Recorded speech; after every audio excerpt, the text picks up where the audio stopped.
You're listening to Ideas and Leaders podcast. I'm Elena Paweta, Executive Communication Coach and TEDx organizer. With each episode, I'll share with you communication tips and ideas from top business leaders to help you excel in your career.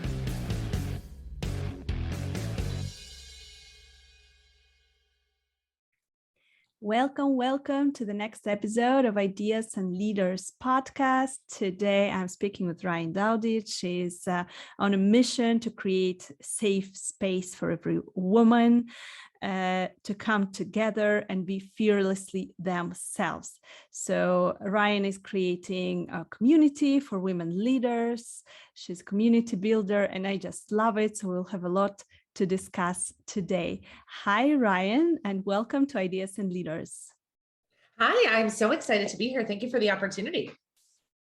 So, Ryann, I know that you have a background in sales training and sales strategy. So, how did you pivot from your career to what you're actually doing right now?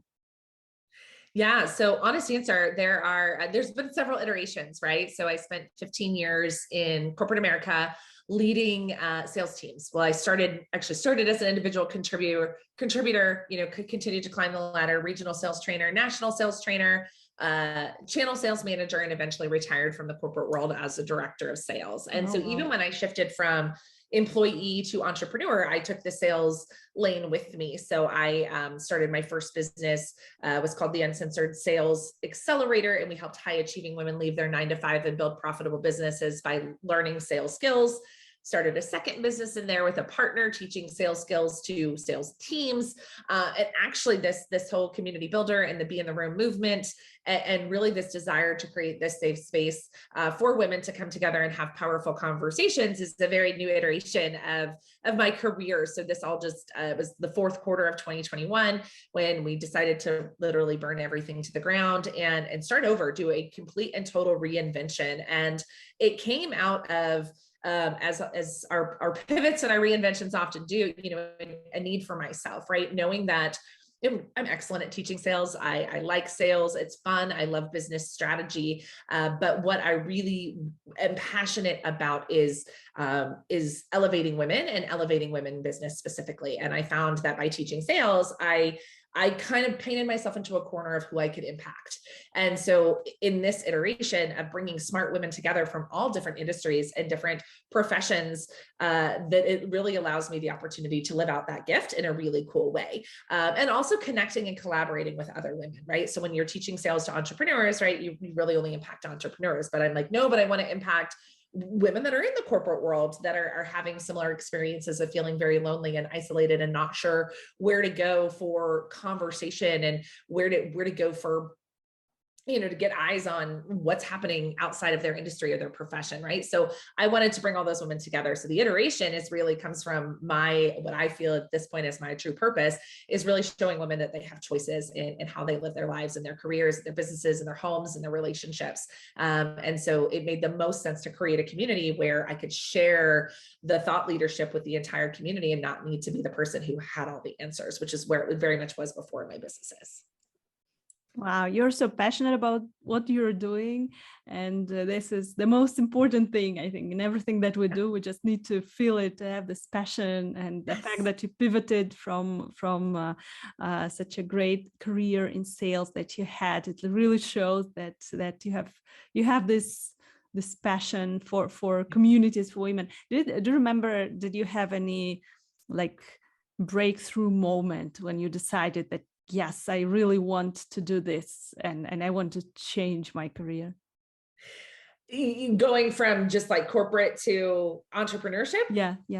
Yeah. So it's actually funny, my breakthrough moment. So my kids are at the time of this recording 5 and 3. And my son, when I first decided to leave the corporate world, it was actually back in 2017. That's when my son was born. And I had finally landed my dream job. And I'd started kind of as doing some contract work and then was offered a full-time position after I had my son. And so that was when I got my director of sales job, and it was my dream job. And it's the job I've been working for my entire career. So I go back to work after my son is born, and I'm 4 months into this role, and I went to Las Vegas for a conference, and it was just this, like, it created this like shift inside of me where I was like, I don't actually love what I'm doing. And why am I doing so? Like, but for me, again, it wasn't entrepreneurship was the first flip. It was like, maybe I just need an industry change, right? I've been in the same space for 15 years. I just need to look at things differently. So it was that conference, and I could see it. It was July of 2017. And I came home, and that's like, I kind of reignited my fire for like personal development. I started listening to books and podcasts again, because I just gotten stale and stagnant, and, was very much just going through the motions. And this conference really kind of set this fire in my belly that I was like, there's more. Like, and I always knew I was made for more, right? But then you just get stuck in putting one foot in front of the other and doing the same things every day and following the path that you're supposed to follow and taking the next step and the next step and the next step. And I knew what my next step was in my career. And I was like, well, that doesn't feel any better than where I'm at right now. So that was kind of my light bulb moment. But mind you, this is all in 2017. I didn't ultimately wind up leaving the corporate world till 2019. So it took me a while to get there, for sure. Yes, yeah, I think that those moments are the most important when we like decide to change something, to do something, and then of course it takes time sometimes, but yes, those and especially I think that having children is often a trigger, or for many people pandemic also was the trigger to start business or to start a new business. For me, it was starting this podcast, for example. I started with the beginning of pandemic. So actually, I'm so passionate about building communities for women as well, because I've been organizing conferences for women, TEDx women events for like 7-8 years right now. And I think that it is so important to have those communities where women can connect and support each other. So why did you start this? Why do you think that building communities for women is so important? Yeah, so for a few different reasons, right? There are a lot of women's organizations, and I've been a part of a lot of them, and I don't have any bad thing at all to say about these organizations, but so many of them turn into networking opportunities, or I'm just thinking through some of the other organizations where it's just all about like content and learning and education. And I love all of those things, and our community represents that.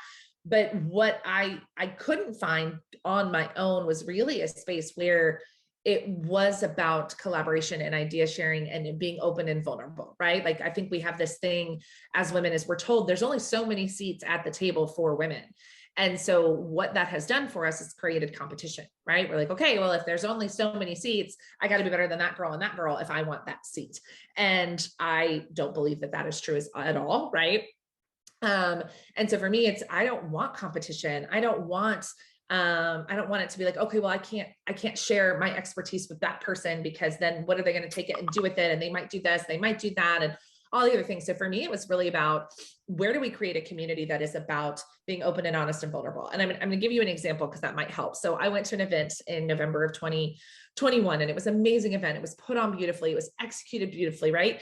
But it was very much like everybody showed up as their best self, right? Like, we got up and we got dressed and we put on our nicest outfit, and I wore heels, and I never wear heels, right? Because it was like, I got to put my best foot forward. And it was a great event, and I learned a lot, and I met cool people.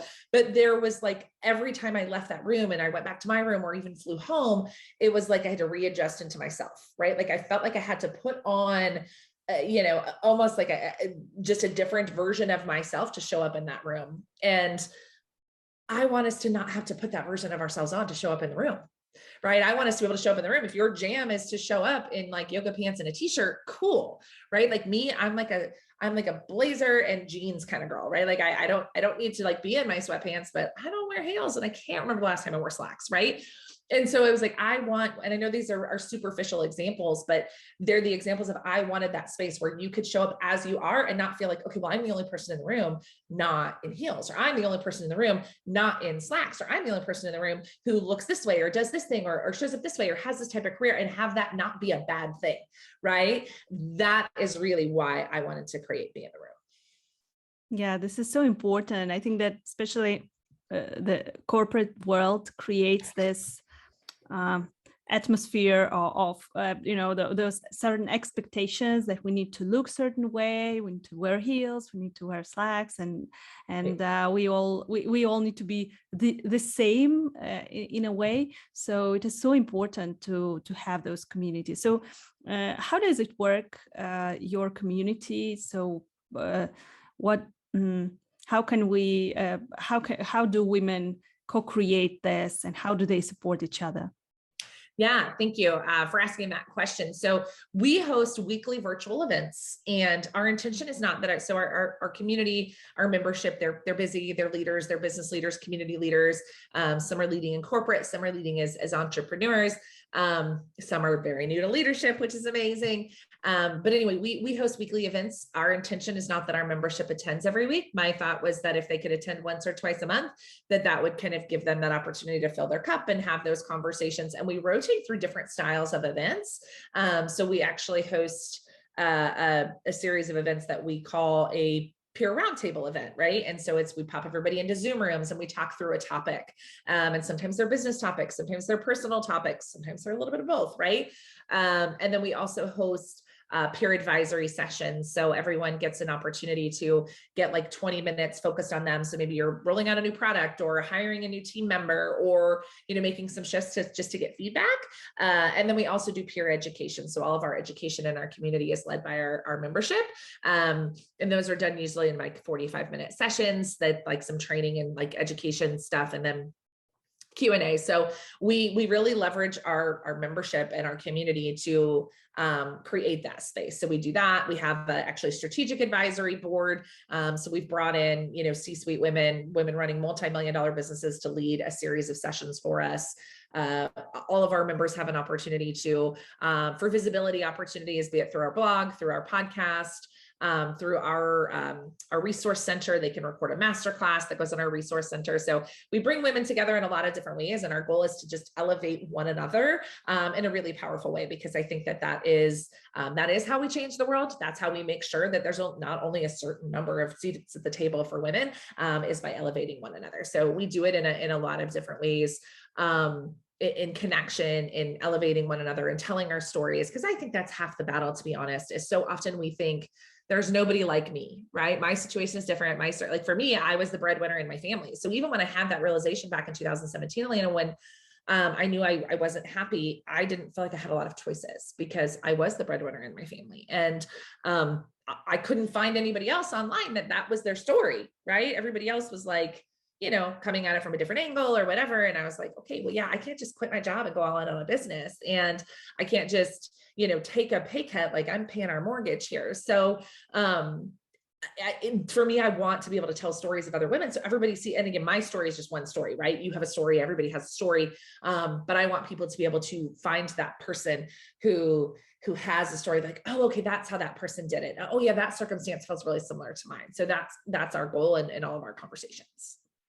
Yeah, it is so important to find those people who can inspire us with their stories. I think that what you're doing is really great, because I would love to be sometimes a part of such community as well. I joined a couple of groups throughout my career, and I think that I see, and I don't know if you share this, that sometimes women, they, especially in mixed groups, they do not support each other as much as men do. Did you notice something like this, that they're like, there is a certain level of competition, that they do not practice this co-elevation? But when I'm looking at men behavior, they're doing it all the time. So what do you think is the reason for that? I think it goes back to what I said earlier, is there's that idea of like, well, if there's only limited number of seats, because for men, like, yeah, of course, we can lift each other up all they want because we have all the seats, right? So I can elevate that guy, and that guy, and that guy can tell you how amazing my golf buddy is. And I can introduce you to this guy that I work with. And I met this guy at the gym, and I CrossFit with this guy, because there's plenty of seats for men. With women, we have been told, and I'm not saying this is true, I'm not vilifying men for doing this by any stretch of the imagination, right? I think it's just human nature. Where with women, we're like, cool, if I elevate this woman, then what if she takes my seat? right? If I tell everybody how amazing my friend Elena is about her incredible podcast, what if they spend time listening to her podcast and not mine? I think it also goes back to like our not enoughness. And there's a whole lot that I think is ingrained in us as women, that just how we're raised and all those different things. But I think it goes back to that, to be honest. And it's, it's Yes. those number of seats, right? We're trying to fill the seats and we feel like there aren't as many. So if I elevate you, then you might take my seat, and I can't do that. Yeah. So do you think that we can cope with this? We can overcome this somehow? And how can we do it, especially in the workplaces? So if we are working in an organization, we want to create some kind of community, maybe inside of our organization. Do you think it is possible? And how can we do it? I 100% think that it's possible. I think it's possible to change the whole thing, because it honestly all goes back to, we call the lie of limitation, right? The lie of lack, that there's not enough, right? I think that competition comes from the idea that there's not enough. I have to compete with you to get whatever it is, right? So, I mean, I think first and foremost, it's creating the idea, being open to the idea of abundance, and there is plenty, and there are plenty of seats at the table, and there are plenty of opportunities. And especially, I think business is changing so rapidly right now. There's so many opportunities. It's almost overwhelming, right? Like there's so many different ways. I have a 17-year-old stepdaughter, and even trying to guide her through like choosing a college and a career and all that. And I'm like, the way I feel about it is totally different than the way I felt about it like 3 years ago, because I'm like, there's more opportunity now. Like you don't need to saddle yourself with $100,000 worth of student loan debt if you don't want to or need to. So to get back to answering your question, I think, we do that through having open and honest conversations and not judging people for their answers, right? We all want more opportunity. We want more seats at the table. We want more women in places of leadership. At least that's what I want. Not because, again, I think that men are bad at it. I just think that there has to be a balance. And so if we're going to create community, we have to be able to hear something from somebody else and learn to not make their answer wrong or you right, or vice versa, right? So I think it is about practicing talking about the tough stuff. Like that's literally why I think that we are where we are, is because we don't have those tough, because if I tell you that I'm vulnerable, or if I don't know what I'm doing, or I feel really overwhelmed, or I have my dream job and I hate it, or I'm managing people and I think I'm terrible at it, or my boss is a misogynistic jerk, what do I do? That makes us vulnerable. And so I think we have to make vulnerability safe, and we have to create those spaces. So that's kind of my answer to the question is A, we have to get out of the lack mindset, the lie of limitation, and B, we have to make it okay to say the things out loud that feel uncomfortable to say. Yeah, it is so important. I think, especially in the corporate environment where we have those limitations, those restrictions, expectations, that such circles, even small circles, it would be amazing to have this place where I can express myself freely, where I can come, I don't know, in my flip-flops, in my jeans, and just share what I think. So it would be really amazing.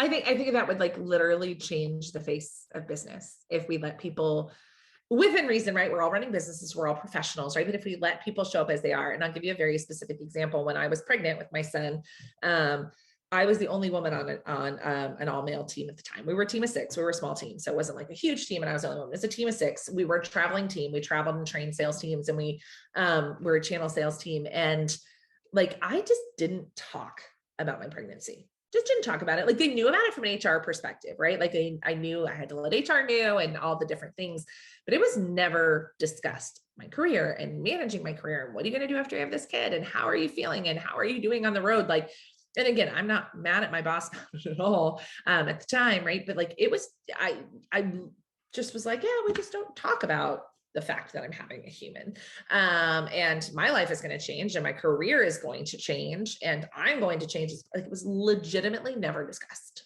ever the entire time I was pregnant. So that's the example of like, I'm not going to bring it up because I was like, so how did you feel about it? At the time, I don't think I processed that I felt that was weird. Right? Like at the time I was cool. This is just what we're doing. I think it was in retrospect, looking back, that I'm like, oh no, that was not okay. And maybe it was when I actually finally started leading like my own team, where I was like, that was not okay. That it was just never discussed how I was feeling as a person, like even my health, right? Like how are you feeling? Was just never asked. Like I literally had to get a doctor's note to stop traveling, which I mean, was medically necessary. I don't know. My doctor was like, do you want to stop traveling? I'm like, can you make that happen? And she's like, yeah. I'm like, cool, then yes, I do. But like, it was just never discussed. Like, okay, to what point in your pregnancy do you want to travel? Like, how are you feeling? Like, are you feel comfortable with road travel or air travel? Like, not discussed at all. And so in the moment, did I think it was weird? No. But when I got the opportunity to lead my own team, I was like, oh my gosh, that was pretty terrible that it was just not discussed. Yeah, we really need to talk about such things, and just to ask to some basic questions like, how are you? How do you feel? And I think that this is just basic human needs to build relationships in the workplace, to have better relationships with people that you work with. Yeah. Yes. Yeah, 100%. Even when I was teaching sales, and this is how like sales to what I do now, it connects. Like our most basic human need is to feel seen, heard, and understood, right? That's why I was always really good at sales, because I was really good at making people feel seen, heard, and understood. I think that's also our job as leaders, right? Good leaders make their people feel seen, heard, and understood. And so I know that you understood that I was pregnant, but like I was not seen, heard, or understood in that moment at all. Yeah, this is such an important point, that we need to make our teams, to make our colleagues seen, heard, and understood, to fulfill their basic needs, and only then move to the business part. Right. When we already have those relationships built, when we feel safe. Yes. Yeah, this is one of the our biggest needs. So Ryann, to sum up our conversation, let's repeat the main points that we discussed. So if you can just sum up about why communities for women are important, and also the things that we discussed in the workplace.